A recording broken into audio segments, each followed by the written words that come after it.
podcasting's choice. From coast to coast, continent to continent, right here 24/7. PNR.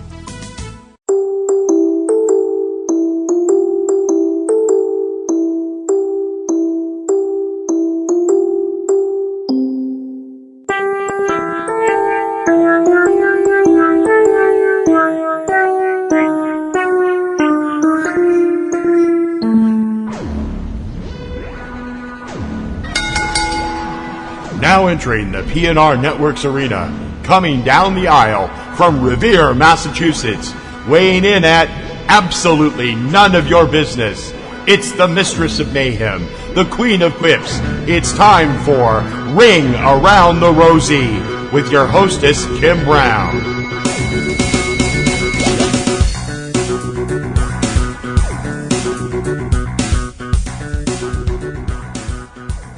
Good evening, everybody, and welcome to another edition of Ring Around the Rosie. I'm Kim Brown, a.k.a. Platinum Rose Lady, a.k.a. the host of this little show here, which is being recorded on August 8th of 2019, in the middle of, we're teetering on the beginning of another heat wave here in Massachusetts. They're saying, like, oh, the weather's going to get hot again, and they're saying it with big frickin' smiles on their faces on the news. I'm like, do you have to look so fucking chirpy about the fact that it's going to be hot and humid and disgusting? I've mentioned this before, not a hot weather person, just not happening. Don't like to sweat, don't like humidity, don't like bugs, don't like sunburns, just can't deal with it. But I hope everybody else is having a great summer.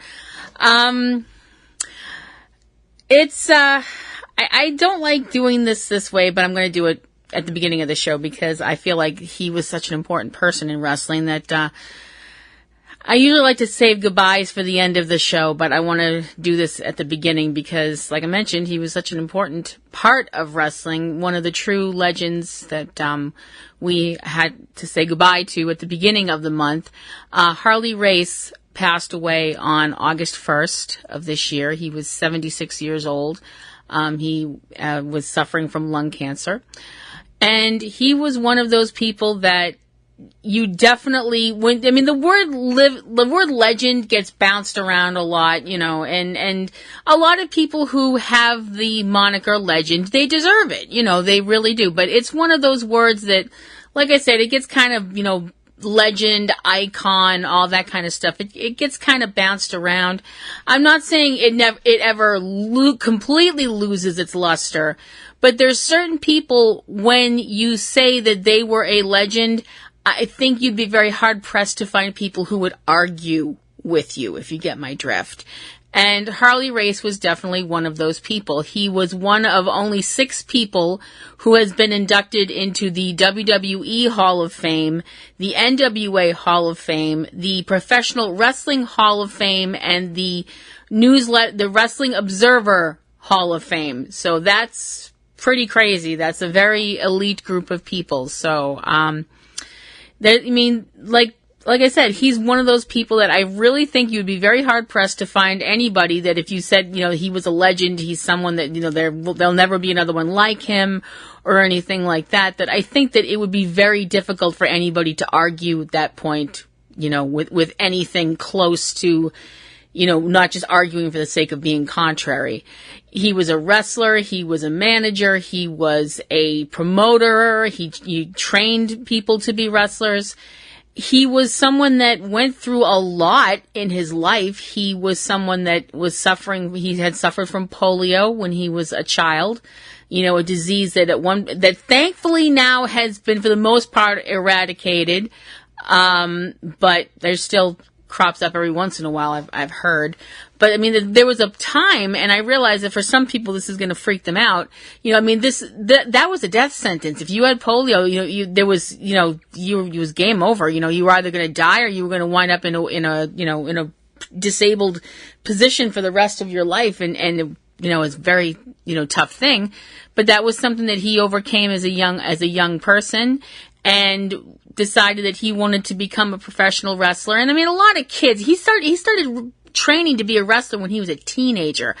And a lot of kids, when they're teenagers, talk about, oh, I'd like to be a professional wrestler. He actually went out there and did it. So, that's that's saying a real freaking lot.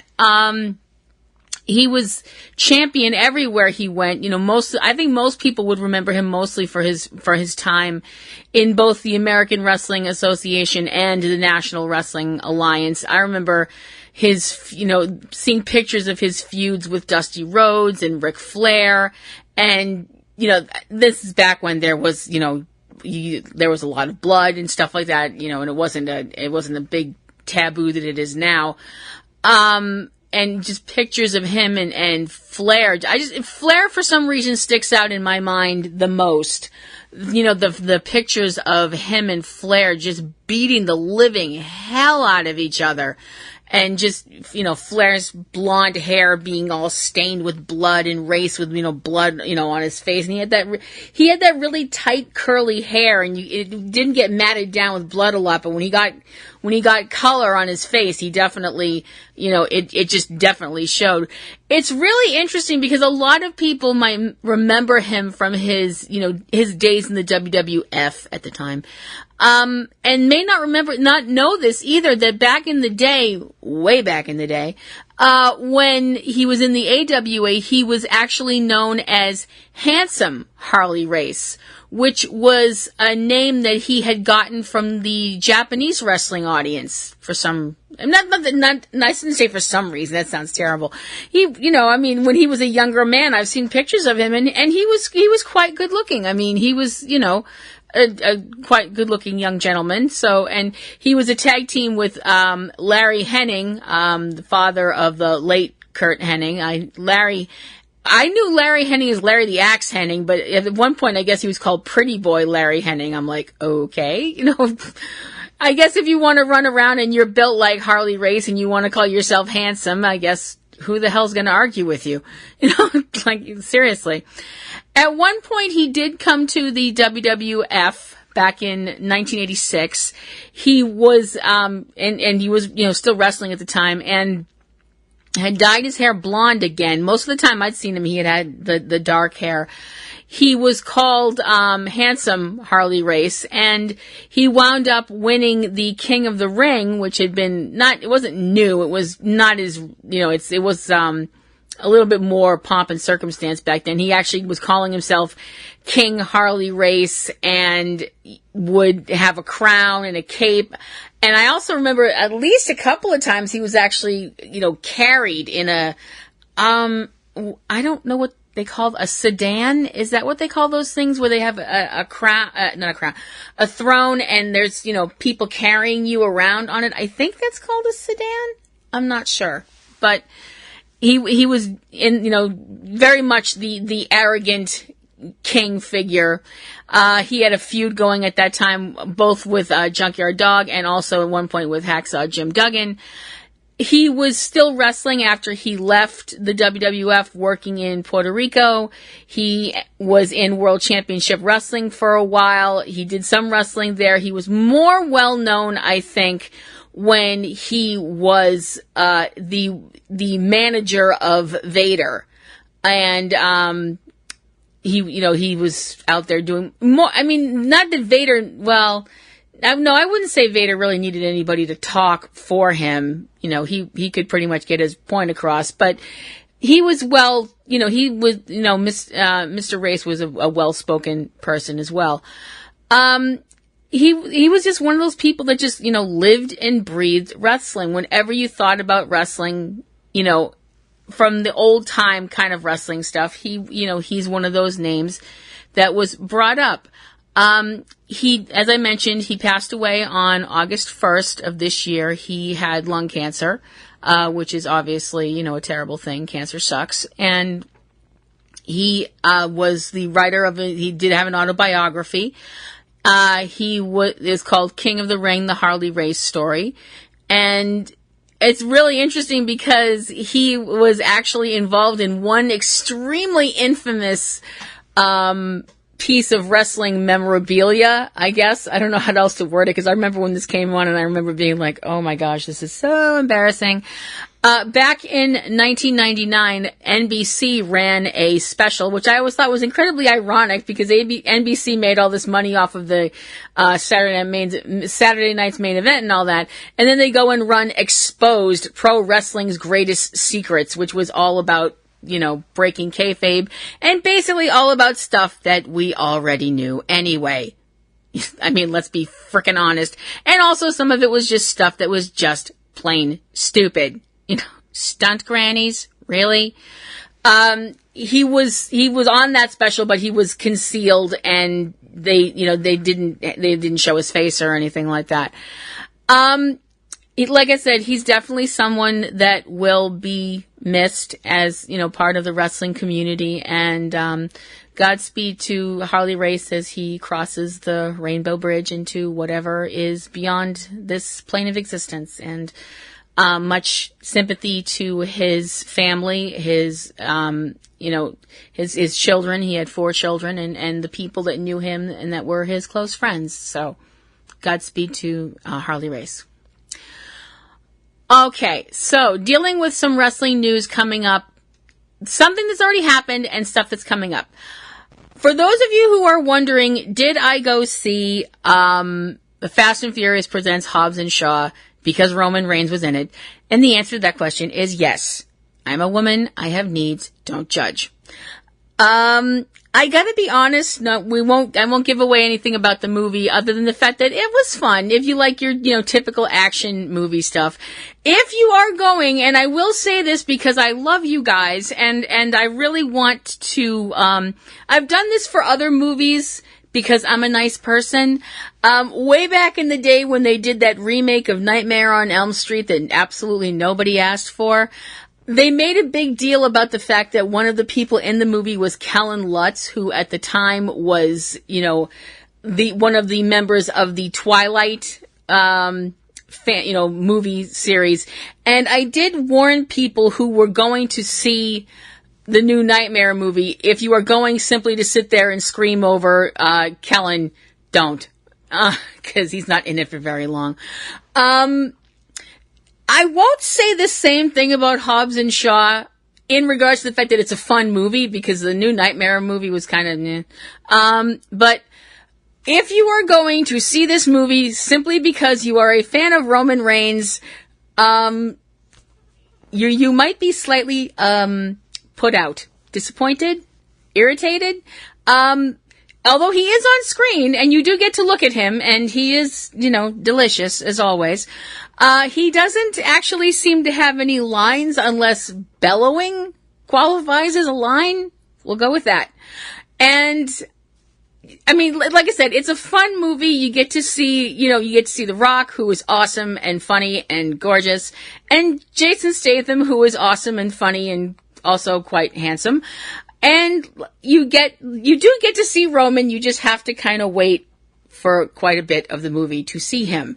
But when you do see him on the big screen, it is very much worth it. That helped my dreams that night a lot. So now we just need to get Roman a movie of his own where he's the star of the movie and it's allowed full frontal nudity. No, wait, no, we can't, no. Bad chem. We can't have Roman in movies like that because the rating system in this country is so fucking puritanical.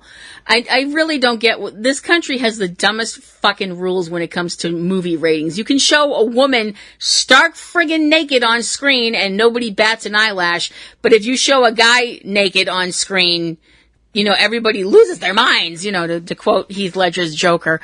And, the movie gets slapped with an NC-17 rating. Please, it's a penis. Trust me. Anybody who's been to an art museum, we've seen them. They're not that big of a deal. That was a bad choice of words. I admit it. But, like I said, if you want to just check out a fun movie and just, kill almost 2 hours of time and have a good time, definitely check out Fast and Furious Presents Hobbs and Shaw. It was fun. It was fun. So, moving forward to some other news that's had me super duper excited. All Elite Wrestling announced that some of their television tapings that are going to be coming up later on in the year, one of them will be taking place in Boston, Massachusetts. psych. It will be taking place at the Agganis Arena, and tickets go on sale, I believe, tomorrow as I'm recording this. I'm super psyched up for that, and hopefully we can get good seats, and I want to go. The other place that there's going to be a taping is in Philadelphia. I'm not sure where. I'm sorry. I've been to the Agganis Arena. It's a nice place. Fucking lot of stairs, but it's a nice place. I went there before I hurt my leg, though, so I don't know how well it's going to be now because, stairs and age. We saw a concert there, and it was really weird though, because it's one of those places that they have the ice, they leave the ice on the floor all the time, and they put, wooden boards over it. And we're watching this show, and we're at this show, and my feet were freezing. It was like in the middle of it was like late spring, early summer when we saw that show. There's a band called the Swell Season. If you've never heard of the Swell Season, you have to go check out their stuff because it's awesome.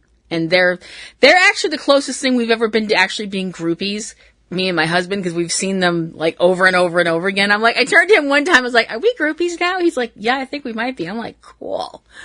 Obviously the other big thing coming up this weekend is SummerSlam, which is coming from the Scotiabank Arena in Toronto, Ontario, Canada. See, so apparently other countries do this fucking stupid thing where they name the arena after a business. I fucking hate that. I hate it. It aggravates me. And I admit it's a stupid thing to get aggravated about. It's a pet peeve, whatever. Since this is taking place in Canada, draw your own conclusions. I don't know what else to say there. I'm so sorry. And that sounds terrible. I don't mean it in a bad way. And please, if you're from Canada, don't get mad at me. It's just Canadian audiences are, oh boy. Let's go through the real quick thesaurus in my head and look up eclectic. Yeah, we'll go with eclectic. Canadian audiences are eclectic. We'll say that because we don't want to insult them. In the fact that they just do whatever the fuck they want to do, and they cheer for, and which is fine. If you don't want to cheer for the faces and you want to, don't want to boo the heels, that's fine. But Canada it's really strange for a country that's so terminally polite. They get kind of obnoxious with who they don't want to cheer for. It's weird. As of right now, looking at the card, Roman Reigns does not have an opponent as of the time I'm putting this show together. I have to be honest, this whole storyline they're doing with Roman, where it seems like someone is trying to straight up murder him, and we've got people being accused left, right, and center. Eric Rowan's been accused, and I'm like, Eric Rowan didn't try and kill Roman. He's not smart enough. This involves cunning and stuff like that, and I ain't buying it. Not from that chode. Hi, Eric. But apparently, as of right now, he does not have a match, so I don't know what's going on with that. But as of right now, we've got 10 matches on the card with the... I'm just going to go through them real quick. With the Cruiserweight belt being put up by champion Drew Gulak, who's going against Oni Lorcan. A singles match with Charlotte Flair going against Trish Stratus. Holy shit. This is going to be incredible. Charlotte's whole thing where she's talking about how she's the greatest female superstar of all time. Yeah, excuse me. Just give me 1 second. I'm sorry. That might have been a little bit unkind, but oh well. Minami Toyota, anybody? Also on the card is going to be a singles match between Dolph Ziggler and Goldberg, because Dolph Ziggler's mouth has been writing checks that his ass simply can't cash. I realize that it's a very nasty thing to say. I really kind of wish Goldberg smeared him all over the canvas like a bug on a windshield, but as the song says, I gotta be me. The United States Championship is up for grabs with AJ Styles, who is the champion, going against Ricochet. AJ will probably be accompanied by the club, because AJ has to be accompanied everywhere by the club lately, because AJ's turned into a bitch. So, it is what it is. Finn Balor against Bray Wyatt. which may turn into the Demon against Bray Wyatt, or the Fiend against Finn Balor, or the Demon versus the Fiend, or something, and my head hurts. My head just hurts, man. I mean, the whole duality thing that happens where you've got, is it going to be Finn? Is it going to be the Demon? Is it going to be Bray Wyatt? Is it going to be the Fiend? And that's cool. It's interesting.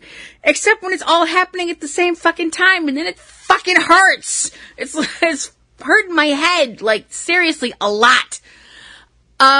Kevin Owens is going against Shane McMahon in a singles match, and anybody who believes this is going to stay a singles match is someone that still leaves the porch light on for Amelia Earhart, because we all know that Drew McIntyre or Elias are going to get involved in this because they're Shane McMahon's bitches.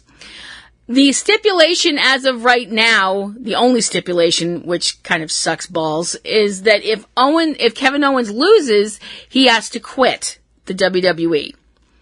So, either Kevin's taking some time off, or what? I don't know, because I think it sucks, because I'm like, if they wanted to make it really interesting, they should have had it be like, if Shane lost, he has to quit, because then I would get down on my knees and kiss Kevin Owens' hand. What did you think I was going to say? Champion Kofi Kingston, WWE champion, is going against Randy Orton. That's probably going to be an extremely physical match, and you've got Kofi, who's very high flyer, against Orton, who is, very, very physical and possibly borderline psychotic, and I mean that in the nicest possible way. This is the one match that I'm sitting there, I have to be perfectly honest, I'm all like, yes, please. Ember Moon is facing the champion for the SmackDown Women's Championship. She's facing Bayley.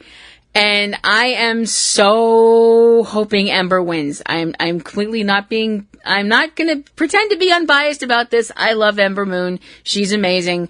And considering that it's the final season of Supernatural, she really needs to guest star on the show. Make it happen, CW. The Raw Women's Championship is also up for grabs, with Becky Lynch going against Natalya in a submission match. So the only way you can win this match, and the belt, apparently, is to make your opponent submit. So you've got Becky with the disarmer and Natalya with the sharpshooter. So this is going to be really, really interesting. And for the Universal Championship, we have Brock Lesnar, the champion, going against former champion Seth Rollins. I really want Seth to win this match. I really actually don't care if he wins the belt. I just want him to beat Brock Lesnar up so badly, and I want him to break something on Brock Lesnar. I don't really care what it is. And I realize that's very sadistic, but Brock fucking irritates me. So fucking there.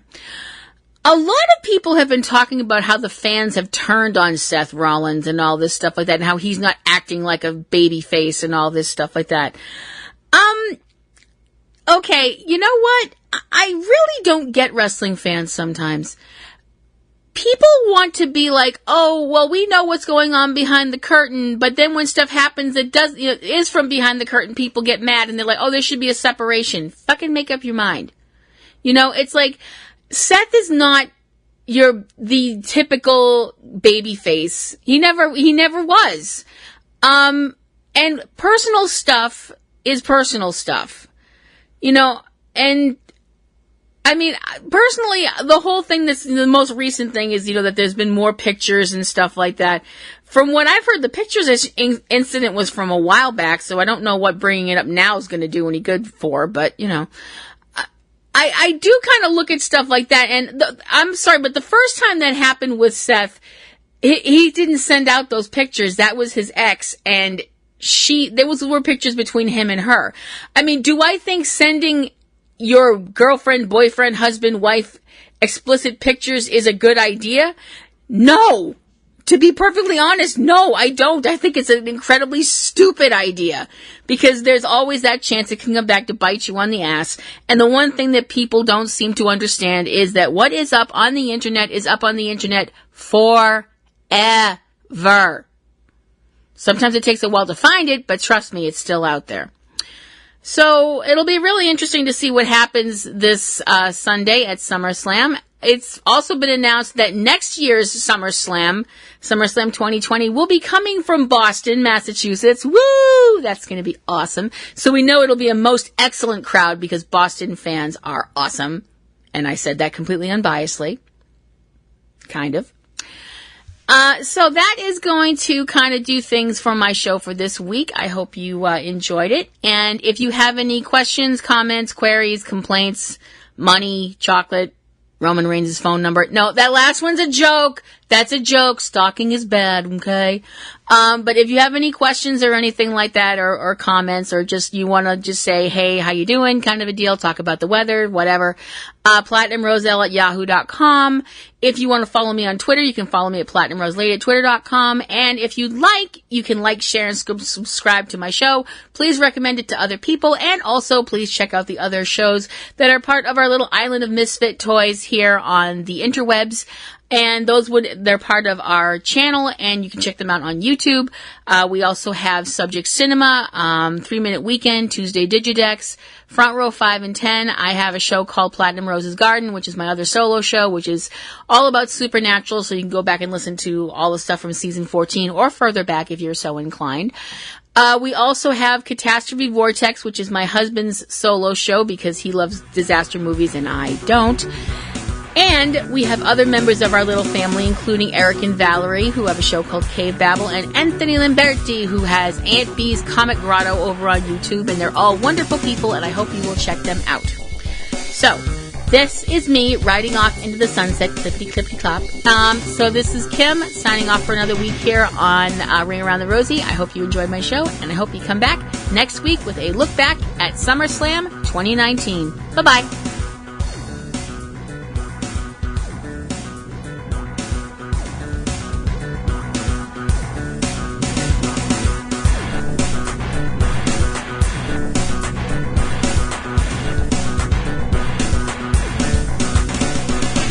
You have been listening to Ring Around the Rosie with Kim Brown, a production of PNRNetworks. Keep in touch with all things about the show at http://ringaroundtherosie.net. Ring Around the Rosie intro performed by Eric Lyon.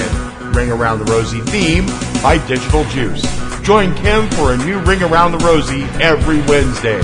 Ring Around the Rosie is copyright 2018 PNRNetworks, Boston, Massachusetts, USA.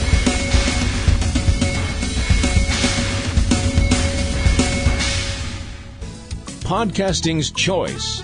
From coast to coast, continent to continent, right here 24/7. PNR.